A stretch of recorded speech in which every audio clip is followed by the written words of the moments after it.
김준희 지부장님하고 탁동삼 팀장님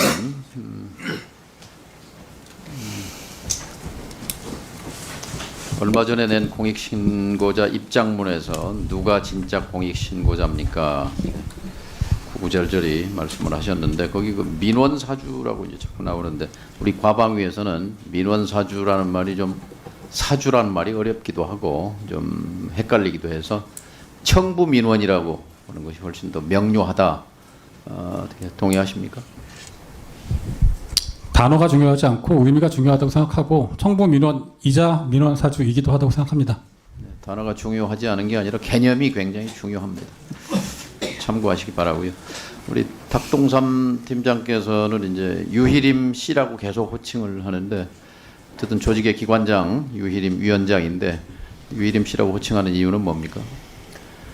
아시다시피 7월 23일에 직원들이 퇴근한 이후에 저녁 6시 50분에 문을 걸어 잠그고 신임위원 3명과 전임위원 2명이 불법적으로 호선을 해서 밀실에서 위원장으로 호선이 됐습니다. 그래서 저는 유희림 씨를 위원장으로 인정하지 않고 유희림 위원이라고 부르지 않는 이유도 저희 작년에 이해충돌 사안으로 비슷한 위원이 물론 사안이 굉장히 사안에 대해서 논란이 있습니다만 위원이 해촉된 바가 있습니다. 동일한 사안을 적용을 하면 유희림 씨 역시 위원으로도 진작에 해촉이 되어야 됐을 인물이라고 생각하기 때문에 저는 위원장 자격은 물론 위원 자격도 인정할 수 없어서 유희림 씨라고 부르고 있습니다. 아주 명쾌하게 설명을 해주셨습니다. 그냥 모르는 척 했으면 좋았을까요? 그냥 물러섰으면 좋았을까요? 국가 예산으로 운영되는 공적기구의 구성원으로서 비리나 공익 침해 행위가 발생하면 신고해야 할 책임이 저희에게 있습니다. 굳이 법적 책임을 따지지 않아도 직업인으로서 인간으로서 부끄럽지 않게 지켜야 할 양심이 있었습니다. 이 성명서 내용인데요. 바로 탁동삼 팀장 같은 분이 있었기 때문에 저는 우리 사회에 그래도 아직 희망이 있다고 생각합니다. 2002년도에 미국의 타임지는 올해의 인물로 휘슬블로워 내부 고발자를 표지 인물로 선택했습니다. FBI 요원 콜린 롤리라는 사람 등 3명이 9.11 테러 용의자를 체포한 뒤 본부에 수사 확대를 요청했지만 본부가 묵살했습니다. FBI의 관료주의와 내부 관행을 경고하고 고발한 이런 내부 고발자가 있었기 때문에 사실은 내부 고발대로 시행했더라면 9.11 테러의 양상은 좀 달라졌을 수 있겠죠. 미국 사회가 그나마 건강을 유지할 수 있다라는 것이 미국 사회의 합의입니다. 그래서 내부 고발자에 대한 사회적 인정과 명예 그리고 보상 등이 주어집니다. 이 휘슬블로워 보호법을 벤치마킹한 것이 공익신고자 보호법입니다. 국회에서 15대 국회 때부터 오랜 기간 논의해서 근 15년여 흐른 뒤에 2011년에 처음 제정이 된 법인데요. 그러나 오늘의 현실은 공익 제보자가 압수수색 대상자로 전락하는 이런 물구나무선 정의를 보게 됩니다. 아까 개인적으로도 고민과 번민이 있었다고 말씀했는데 공익 제보자로서 나서게 된데 그때 심경과 고민을 잠깐 좀 더 설명해 주실 수 있습니까? 일단 뭐 이렇게까지 많은 가족과 지인들이 동원됐을 거라고 예상을 하지 못했고요. 한 명 한 명 밝혀질 때마다 굉장히 저는 당황스러웠습니다. 그리고 뭐 아까 말씀드렸지만 저는 월급을 받아서 가정을 건사하는 가장인 만큼 가족들의 얼굴을 떠올리지 않을 수 없었고요. 하지만 아까 말씀드렸다시피 이것은 제가 선택할 수 있는 문제가 아니라 해야 하는 것이었기 때문에 가족에 대한 걱정은 물론 지금도 하고 있지만 걱정은 걱정대로 하지만 제가 해야 될 의무는 의무대로 지켜야 한다고 생각을 했습니다. 그래서 지금도 후회하지 않고 있고 제 결정에 대해서는 다시 돌아가도 똑같은 선택을 할 것입니다. 예, 박정훈 대령이 있어서 최상병 사건이 이 세상에 드러났듯이 탁동삼 팀장 같은 분이 있어서 청부 민원의 실체가 국민 앞에 낱낱이 드러나고 있습니다. 김준희 지부장께서는 어떤 역할을 하셨습니까? 내부에서 문제 제기하는 직원을 징계하겠다고 하고 소위원회 회의 협상에서 문제 제기하는 위원도 있었지만 내부에서 아무런 반응조차 없었다고 생각합니다.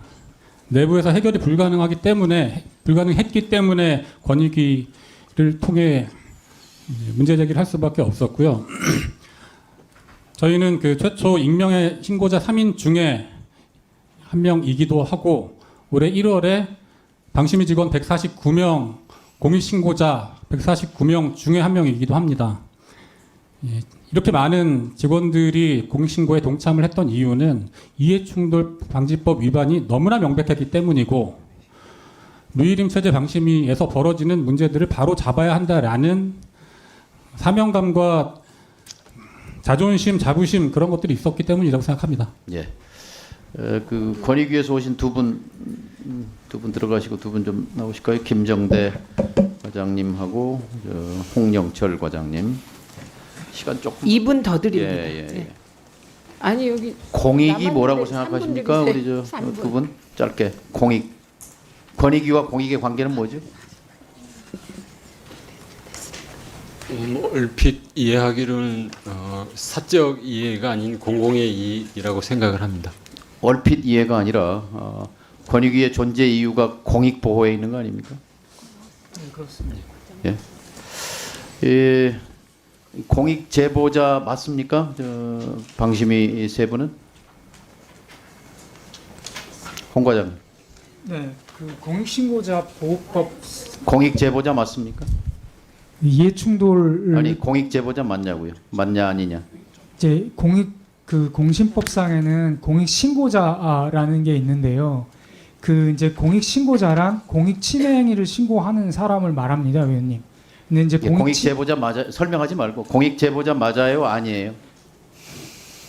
그러니까 이제 공익신고자법상에 맞냐고 아니냐고 제가 묻고 일반인들이 있습니다. 생각하는 공익 제보자 아하, 제가 공익 제보자에 속합니까 아닙니까?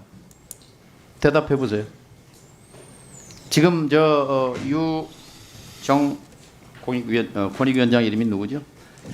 유철환 권익위원장 체제에서 이 세 분은 공익 제보자로 분류됩니까 아닙니까? 공익 제보자로 분류돼요 안 돼요?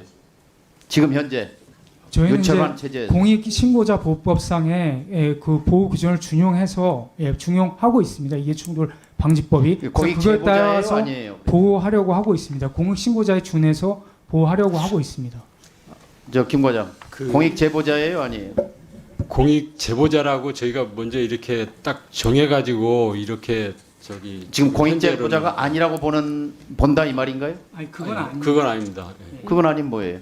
그러니까 공익신고자 보호법에 정해진 이제 요건을 충족했는지 여부는 저희가 지금 여기서 바로 답을 법에 공익신고자 보호법에 정해진 요건을 갖춰야 공익 제보자로 보지 않았기 때문에 경찰에 넘긴 거예요?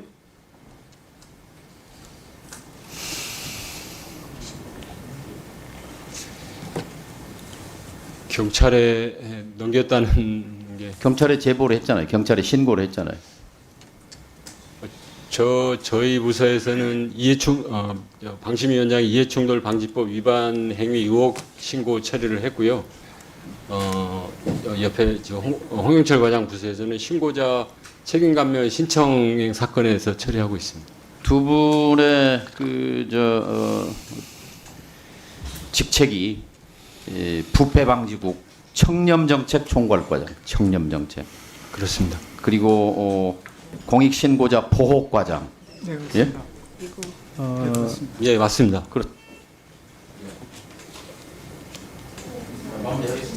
예, 1분 더 드리세요. 그 이름을 저는 배반한 거라고 생각합니다. 공익 제보자냐라고 묻는 의원 질문에 대해서 대답을 못합니다. 그런데 아까 성명서 읽어드렸지만 그런 인간적 고민 그리고 양심의 소리 번민 끝에 이런 공익 제보자가 있었기 때문에 또 그런 분들이 지금까지 있어 왔기 때문에 우리 사회에 소금 역할을 해서 썩지 않고 그래도 앞으로 우리 사회가 나아간다고 생각하는데 그걸 담당하는 권익위가 공익 제보자, 공익 신고자냐는 말에 대해서 질문에 대해서 대답을 못하는 이 현 주소가 저는 권익위의 존재 이유를 지금 두 분은 부정하고 있다. 저는 그렇게 생각합니다. 들어가십시오. 이상입니다. 수고하셨습니다.